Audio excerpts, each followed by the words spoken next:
அஸ்ஸலாமு அலைக்கும். Welcome to Nisa kitchen. இன்றைக்கி நம்ம சேனலில் சிக்கன் கோஃப்தா கறியும் சிக்கன் கோஃப்தா ஃப்ரையும் தான் பார்க்க போகிறோம். ஏற்கனவே இறால் வச்சு இந்த மாதிரி ரெசிபி செஞ்சுருக்கேன். அந்த வீடியோ ஏற்கனவே நம்ம சேனலில் இருக்குது. தேவைப்பட்டால் கீழே லிங்க் கொடுக்குறேன், செக் பண்ணி பார்த்துக்குங்க. இப்போ சிக்கன் வச்சு இது எப்படி செய்யுதுன்ட்டு இப்போ பார்க்கலாம். சிக்கன் போன்லெஸ் இதை மாதிரி எடுத்து நான் சுத்தம் பண்ணிவிட்டு கழுவிட்டு மிக்ஸி ஜாரில் போட்டு அரைச்சி எடுத்துக்கலாம். இந்த மாதிரி நல்லா அரைச்சி எடுத்துக்கலாம். இப்போ இதை ஒரு பவுலில் மாற்றிடலாம். சிக்கனோட சேர்க்கறதுக்காண்டி ஒரு மிக்ஸி ஜாரில் வெங்காயத்தை சேர்த்துக்கலாம்.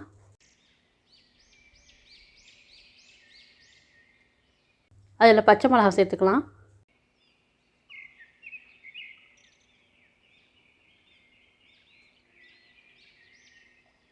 கொஞ்சமாக மல்லி புதினாவும் சேர்த்து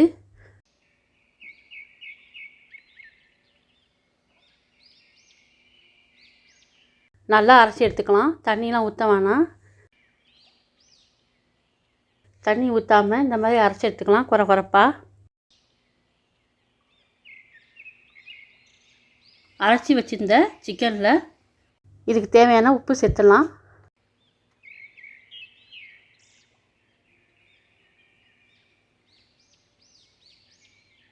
கரம் மசாலா தூள் சேர்த்துடலாம்.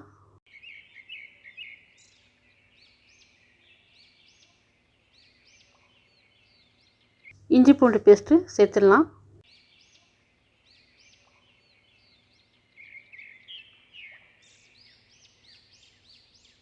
நம்ம அரைச்சி வச்சுருந்தோம்ல அதை இதில் சேர்த்துடலாம்.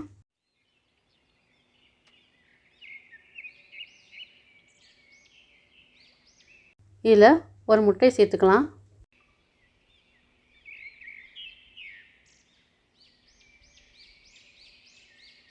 இதில் கடலை மாவு சேர்த்துக்கலாம்.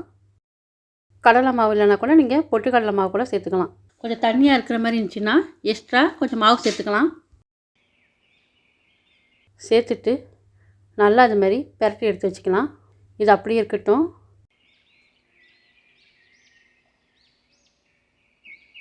இப்போ கிரேவி பண்ணுறதுக்காண்டி வெங்காயத்தை மிக்சியில் போட்டு 1-2 அரைச்சி எடுத்துக்கலாம்.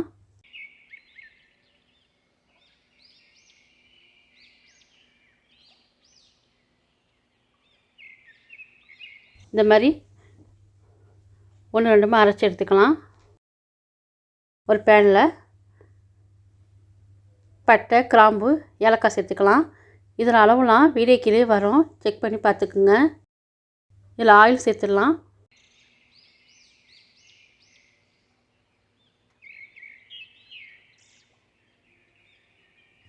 பட்டை, கிராம்பு, ஏலக்காய்லாம் பொரிஞ்ச பிறகு நம்ம வெங்காயம் அரைச்சி வச்சுருந்தோம்ல அதை இதில் சேர்த்துடலாம். சேர்த்துட்டு நல்லா ஒரு தடவை கலந்துக்கலாம்.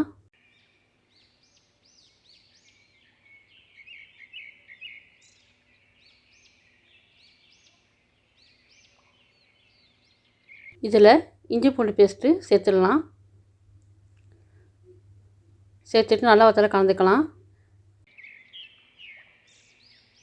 இந்த கிரேவியில் சேர்க்கறதுக்காண்டி தக்காளி அரைச்சி சேர்க்க போகிறோம். இதையும் அரைச்சி நம்ம எடுத்து வச்சுக்கலாம். தக்காளியும் இந்த மாதிரி நான் அரைச்சி எடுத்துட்டேன். இப்போ இதில் சேர்த்துடலாம். அரைச்ச தக்காளி இப்போ இதில் சேர்த்துட்டு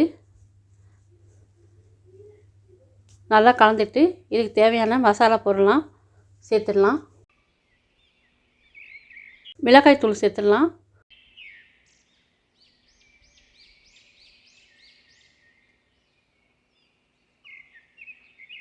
மஞ்சள் சேர்த்துடலாம்.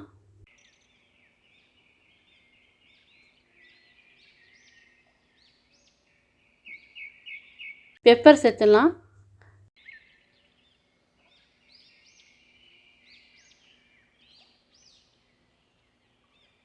கரம் மசாலா தூள் சேர்த்துடலாம்.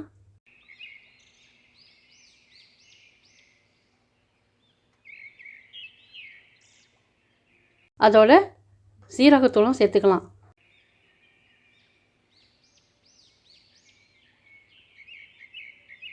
மல்லித்தூள் சேர்த்துடலாம்.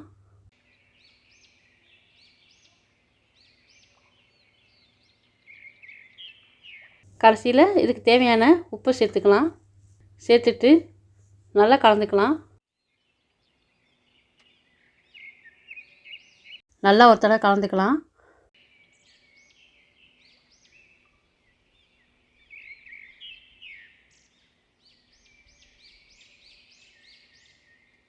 இப்போ கடைசியில் தயிர் சேர்த்துக்கலாம்.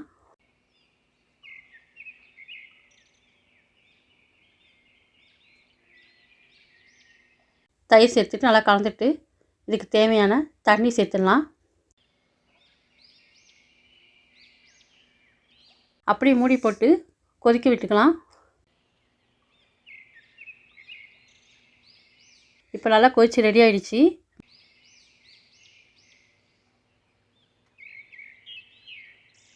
அதான் நம்ம ரெடி பண்ணி சிக்கன் அரைச்சி வச்சுருந்தோம்ல, அதை வந்து இந்த மாதிரி கையில் லேசாக எண்ணெய் தடவிட்டு சின்ன சின்ன உருண்டையாக இது மாதிரி சேர்த்துக்கலாம்.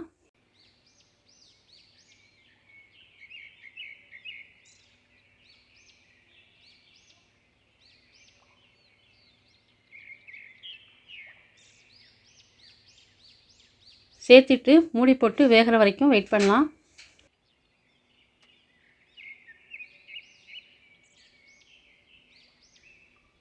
இப்போ ஒரு தடவை மூடி திறந்துட்டு திருப்பி விட்டுக்கலாம்.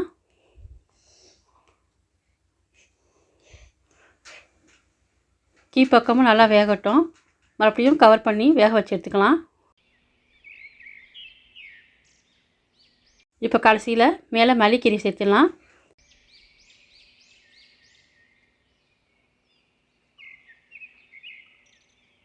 சிக்கன் கோஃப்தா கறி ரெடி ஆகிடுச்சு.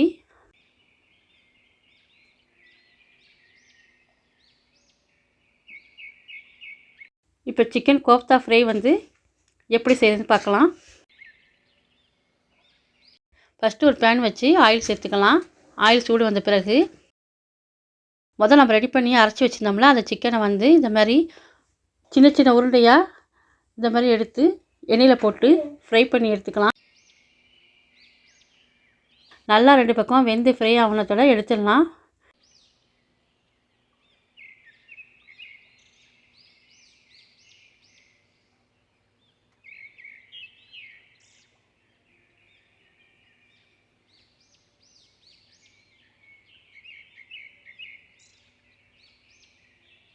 சிக்கன் கோஃப்தா கறியும் சிக்கன் கோஃப்தா ஃப்ரையும் ரெடி ஆகிடுச்சு. இதே மாதிரி நீங்களும் ட்ரை பண்ணி பாருங்கள். ரொம்ப நல்லாயிருக்கும். இந்த வீடியோ உங்களுக்கு பிடிச்சிருந்தா லைக் பண்ணுங்கள், ஷேர் பண்ணுங்கள். மறக்காமல் நிசா கிச்சன் சேனலுக்கு சப்ஸ்கிரைப் பண்ணிக்கோங்க. அடுத்த ஒரு வீடியோவில் பார்க்கலாம்.